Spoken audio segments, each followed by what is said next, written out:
Olá pessoal, boa tarde, tudo bom com vocês? O meu nome é Júnia Miranda, eu sou contadora e hoje eu vou falar sobre sociedade unipessoal, EIRELI e limitada. Olá pessoal, como prometido na semana passada, hoje eu iria falar apenas sobre sociedade unipessoal, mas eu decidi falar sobre a sociedade unipessoal, EIRELI e a limitada, porque elas têm poucas diferenças entre elas, né? Basicamente elas têm uma diferença entre elas. Então vamos lá, vou falar primeiro sobre a unipessoal. Gente, a sociedade unipessoal, esse tipo de natureza jurídica, né, unipessoal, ele é muito recente. Foi criado com a Lei da Liberdade Econômica, né, que tem pouco tempo isso, tem muito pouco tempo, então tem muitas pessoas que ainda não conhecem. Por isso que eu achei interessante, né, nessa sequência de vídeos, além de falar sobre isso, né, que me impulsionou a fazer essa sequência de vídeos, também falar sobre a sociedade unipessoal. Porque muitas pessoas não sabem, né? Porque eu vi muitas pessoas me questionando, muitas pessoas falando assim, você acha que eu devo fazer EIRELI, um empresário individual? E hoje eu não indico tanto mais essas naturezas jurídicas, tá? Eu não vou dizer que eu não indico, porque cada caso é um caso, né? A gente já conversou sobre isso, não existe uma receita de bolo para fazer ali um padrão para todas as empresas. Mas hoje eu não indico tanto nem EIRELI e nem empresário individual mais, por conta das questões que eu vou falar. Então, a sociedade unipessoal, ela é muito nova, né? Muitas pessoas ainda não conhecem. Ela foi criada, né, a partir daquela lei da liberdade econômica, né, para flexibilizar, viabilizar e garantir, né, para impulsionar, né, o livre comércio, para impulsionar a economia, para impulsionar o empreendedorismo. Por quê? Antes tinha uma dificuldade muito grande, né, do empresário que queria ter o patrimônio dele protegido, porque ele só poderia optar ali basicamente ou por EIRELI ou por limitada. Só que a sociedade empresária limitada, você precisa de ter sócio. E no caso da EIRELI, você tem essa proteção dos seus patrimônios, só que você tem que integralizar um valor de 100 vezes o capital, 100 vezes o salário mínimo vigente no país.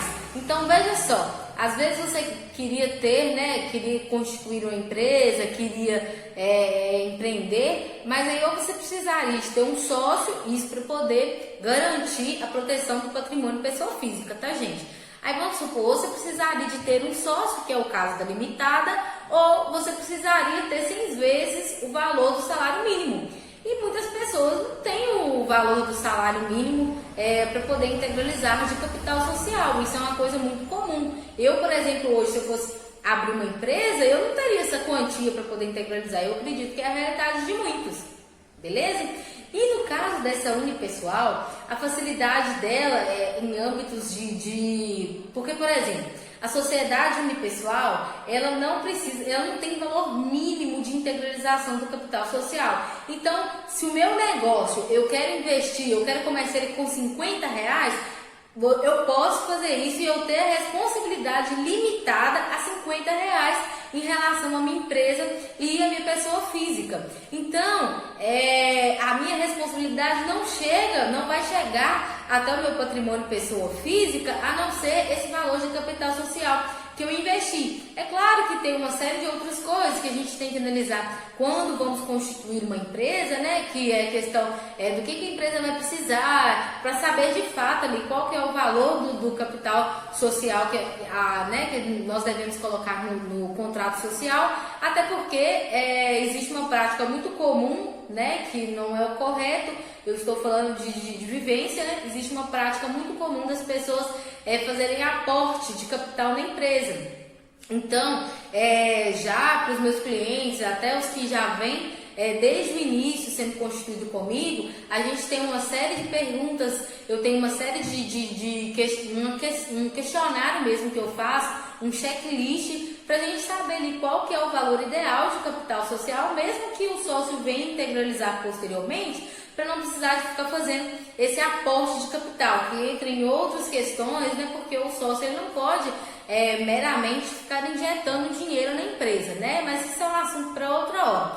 Então, a sociedade unipessoal, né, voltando aqui agora, então a facilidade da sociedade unipessoal é que eu não tenho um valor mínimo para poder investir na minha empresa e nem um valor máximo também, desde que eu tenha esse valor declarado, né, gente? Isso é óbvio. Então, qual que é o ponto mais interessante da sociedade unipessoal hoje? Ela não tem valor mínimo para poder investir, de investimento, de capital social, tá? E ela não, e as outras duas questões, né, muito interessantes da sociedade unipessoal é que ela não é limitada, a questão do faturamento dele não é limitado, pode faturar até R$1 bilhão se eu quiser.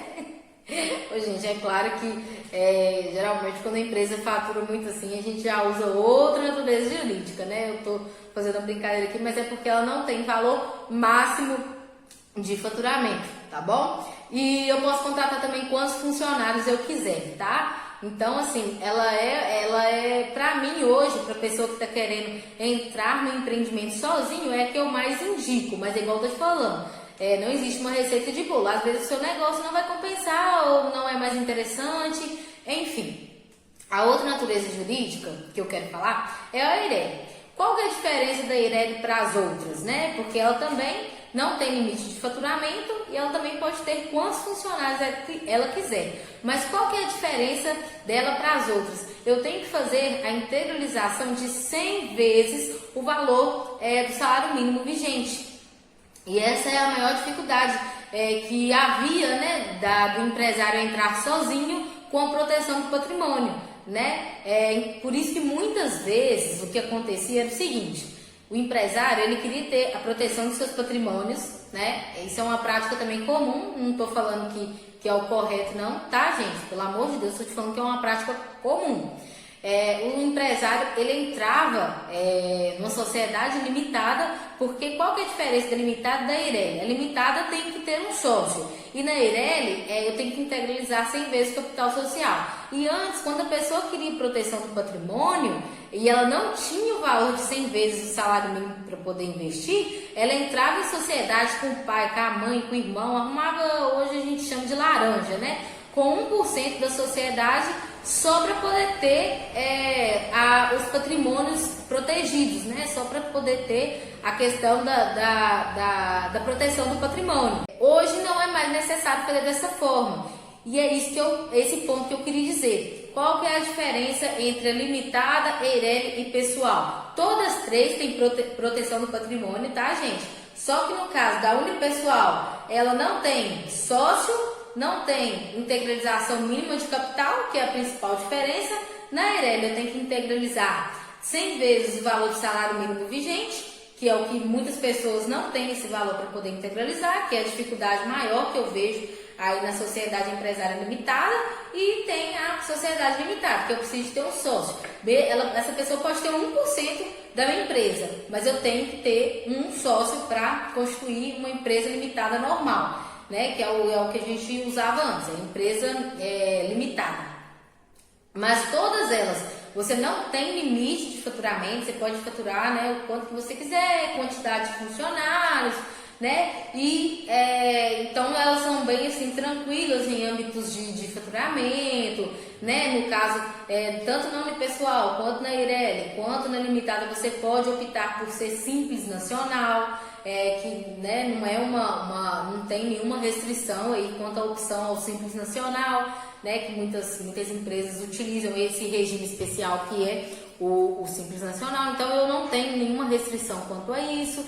Então eu até ia falar separadamente de cada uma delas, mas elas são tão parecidas, né? Eu até exaltei bastante a questão da unipessoal, porque é uma natureza jurídica nova, muitas pessoas não conhecem, então eu exaltei a sociedade unipessoal, mas elas basicamente só têm essas diferenças que eu listei há pouco. É isso aí que eu queria passar para vocês nessa semana, nesse vídeo, tá? Falando sobre essas três naturezas jurídicas.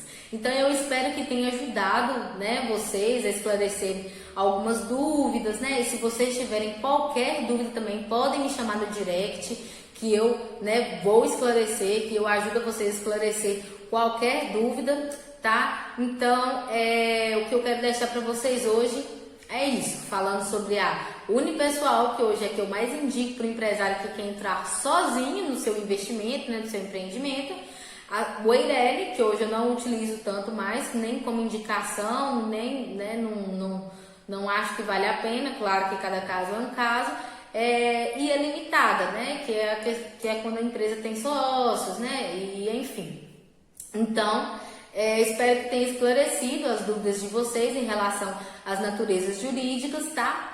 E qualquer dúvida estou à disposição, tá ok? Então, beijos, até a próxima, fiquem com Deus e acompanhem, porque vai ter mais vídeos, não vai parar por aqui não, viu? Um beijo e até a próxima!